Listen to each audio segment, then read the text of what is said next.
የተከሰትኩት እና ብዙ ሰው እርግጠኛ ነኝ የሚያቀኝ አይመስለኝም ግን ራሴን ላስተዋውቅ እና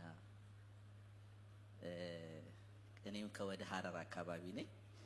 ያው የማይታየው ዘማሪ ነው የምባለው ብዙ ሰው አያቀኝም መዝሙሮቼን ብዙ ሰው ያቃቸዋል በዘላለም ዙፋን ተቀምጠ መድኃኒቴ ብዙ ብዙ ነው ለኔ ያረገ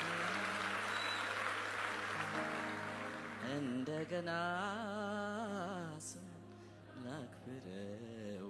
ውለታው ለኔ ብዙ አንድ ሁለት ብዬ ቁጥር ብሰጠው ጌታ ውለታ ከልክ በላይ ነው እንደኔ ውለታው የበዛባቸው ቀኔን ተቀኙለት እልል ብላቸው